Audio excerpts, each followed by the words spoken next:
Olá, pessoal, a graça e a paz do Senhor Jesus, a todos os príncipes e princesas do Senhor que estão juntamente comigo nesse dia, adorando o nome do Senhor, bendizendo o santo nome dele, porque somente ele é digno de honra, de louvor e de toda adoração. Queremos dizer ao nosso Pai Celestial, o nosso Paizão, o qual nós amamos, que nós dependemos da sua presença. Sem a presença do Senhor, nós não somos nada. É Ele que quebra as muralhas. É Ele que abre caminho para nós passarmos, para desfrutarmos de uma terra que emana leite e mel. Por isso eu convido vocês a que está assistindo esse vídeo a se inscrever no meu canal, a deixar o seu like e ativar os sininhos de notificação. Eu creio que você contribuindo para essa obra, Deus vai estar abençoando poderosamente a sua vida com toda a sorte de bênção. Vamos abrir a palavra do Senhor no Evangelho de João, capítulo 21, versículo 15 ao versículo 25. Diz assim a palavra do Senhor. Depois de comer, Jesus perguntou a Simão Pedro, filho de João, você me ama mais do que estes? Disse ele, sim, Senhor, tu sabes que eu te amo. Disse-lhe Jesus, cuide dos meus cordeiros. Novamente Jesus disse, Simão, filho de João, você me ama? Ele respondeu, sim, Senhor, tu sabes que eu te amo. Disse-lhe Jesus, pastorei as minhas ovelhas. Pela terceira vez, ele disse, Simão, filho de João, você me ama? Pedro ficou magoado, porque Jesus lhe havia perguntado pela terceira vez, você me ama? E ele lhe disse, Senhor, tu sabes de todas as coisas, e sabes que eu te amo. Disse-lhe Jesus, cuide das minhas ovelhas. Digo a verdade, quando você era mais jovem, vestia e ia para onde queria. Mas quando for velha, estenderá as mãos e outra pessoa o vestirá e o levará para onde você não quer ir. Jesus disse isso para indicar o tipo de morte com a qual Pedro iria glorificar a Deus. Então lhe disse, siga-me. Pedro voltou e viu o discípulo a quem Jesus amava. O seguia. Este era o que estivera ao lado de Jesus durante a ceia e o perguntaram, Senhor, quem te irá de trair? Quando Pedro viu, perguntou, Senhor, e quanto a ele? Respondeu-lhe Jesus, se eu quiser que ele permaneça vivo até que eu volte, o que importa? Quanto a você, siga-me. Foi por isso que espalhou entre os irmãos o rumor de que aquele discípulo não iria morrer. Mas Jesus não disse que ele iria morrer, apenas disse, se eu quiser que ele permaneça vivo até que eu volte, o que importa? Este é o discípulo que dá testemunho dessas coisas e que registrou. Sabemos que o seu testemunho é verdadeiro.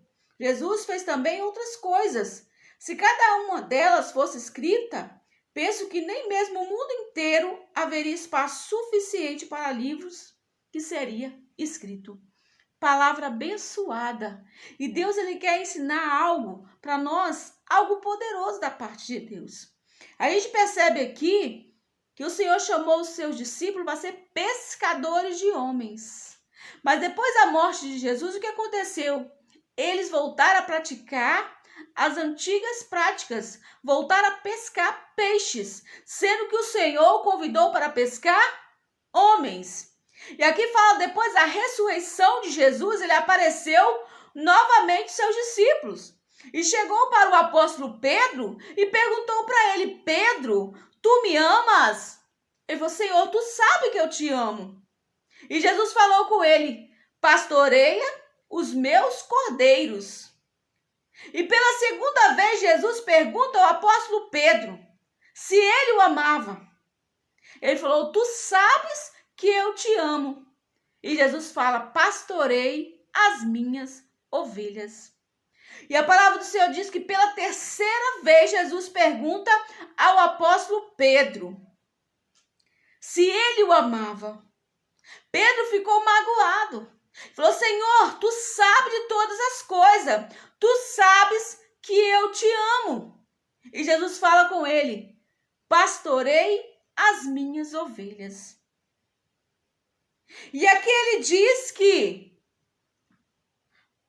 depois ele diz: digo a verdade, quando você era mais jovem, você vestia e sabia para onde iria. Mas quando for velho, estenderá as mãos a outra pessoa o vestirá. E levará você para onde você não deseja ir. Isso Jesus estava se referindo à morte do apóstolo Pedro. O quanto ele padeceria por causa do nome do Senhor. Porque o Senhor, certa palavra na Bíblia, fala que você é pedra. E sobre essa pedra, essa rocha, eu edificarei a minha igreja. Quando você for pegar lá em Atos dos Apóstolos, você vai ver que na primeira pregação do apóstolo Pedro, quase 120 almas se converteram ao Senhor numa só pregação. E depois da segunda pregação dele, quase 3.000 almas se converteram ao Senhor. E na terceira pregação do apóstolo Pedro, quase 5.000 almas se converteram ao Senhor. Ele foi aquele homem que começou a edificação da igreja, que ganhou multidão para o Senhor. E a palavra do Senhor diz que Pedro, ele teve uma morte, segundo os teólogos estudiosos, que ele foi crucificado de cabeça para baixo, porque ele dizia que ele não era digno de ser crucificado como o Mestre Jesus. E se nós formos entender a trajetória, o apóstolo Pedro, vendo que ele ia passar, e ele perguntou quanto ao discípulo que Jesus amava, ao João, se ele ia padecer, se ele ia morrer por causa do nome do Senhor. E quanto ao apóstolo João, o que aconteceria com João? Aqui a palavra do Senhor diz que o Senhor Jesus respondeu ao apóstolo Pedro: se eu quiser que ele permaneça vivo até que eu volte, que ele permaneça, o que importa? Aqui fala das comparações. Aqui fala que o apóstolo Pedro estava se comparando ao apóstolo João. Mas só que cada um tinha um papel, cada um dos 12 tinha um chamado, tinha um propósito para cumprir na terra.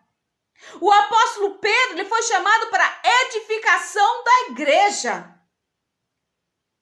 E o apóstolo João, ele foi preservado em vida. Foi o último apóstolo de Cristo a morrer, porque foi dada a ele a revelação dos fins do tempo. Ele precisava estar vivo para escrever o livro de Revelação, o livro de Apocalipse. E muitas vezes o que tem acontecido no meio da igreja?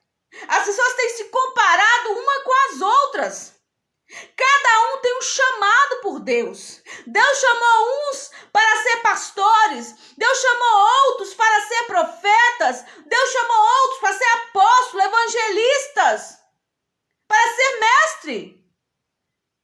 Mas uma coisa nós entendemos: nenhum é maior do que o outro.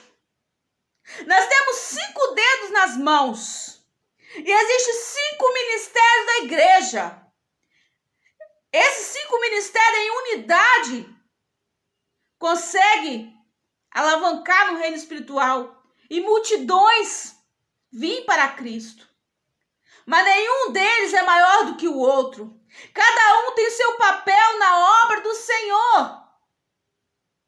Então aqui o Senhor estava falando com o apóstolo dele. O que importa? Se o propósito dele é permanecer vivo até que eu volte, isso não importa. E ali foi surgindo rumores ali no meio deles que que o apóstolo João, ele não ia morrer. E Jesus estava dizendo aqui, estava expressando ali, que não importava o tempo que ele permaneceria vivo. Mas o que é importante é o papel que cada um deles tem na obra do Senhor. Então o Senhor nos chama a atenção neste tempo, que não é tempo de ficar disputando o título, quem é maior do que o outro, mas o que o Senhor quer é que as ovelhas dele seja pastoreada, seja cuidada. Porque o Senhor, ele levanta homens e mulheres de Deus para cuidar do rebanho. As ovelhas estão se perdendo, estão caindo no buraco, estão entrando na depressão, estão nos hospitais precisando de socorro de Deus. Muitos estão tentando suicídio nesse exato momento. O que nós temos feito para estar ajudando essas pessoas? O que importa verdadeiramente é vidas ser curadas, é vida ser transformada pelo poder de Deus. O que importa é nós chegarmos diante do Senhor com as nossas mãos florescendo, prosperando, cheias de vidas para apresentar ao Senhor. Porque nós não podemos comparecer diante do Senhor com as nossas mãos vazias. Mas nós temos que apresentar vidas transformadas diante do Senhor. E Deus levantou você como instrumento para ganhar a multidão para o Senhor. Seja canal de Deus, seja portal de bênção na vida de pessoas, que Deus vai abençoar a sua vida poderosamente com toda a sorte de bênção. Cuida de vidas, que Deus está cuidando de você, está cuidando da sua casa, está cuidando da sua família. Oremos ao Senhor. Pai, no nome de Jesus, coloco diante do Senhor todas essas vidas que estão me ouvindo diante de Ti. Vai de encontro a cada uma delas. Meu Deus, vai quebrando agora todo jugo, toda amarração das trevas. Eu peço, Senhor, Pai, que o Senhor possa entrar com o Teu avivamento, o avivamento do Espírito Santo sobre a vida dessas pessoas. Meu Deus, incendeia a Tua igreja, incendeia a Tua noiva, meu Pai, que seja um tempo de revelação do Espírito Santo de Deus, que o Senhor possa derramar os frutos do Espírito sobre cada uma dessas pessoas, Pai, no qual elas foi chamado, o dom que o Senhor entregou a cada uma delas, que elas venham ser canal de bênção na vida de várias pessoas, no nome de Jesus. Fica na paz, Deus abençoa todos vocês, um beijo no coração, amo todos vocês em Cristo Jesus. Se você gostou, deixa o like e bota um coraçãozinho no vídeo da mamãe e os meus, tá? E aperte no sininho e bota um coelhinho com um coração na mãozinha.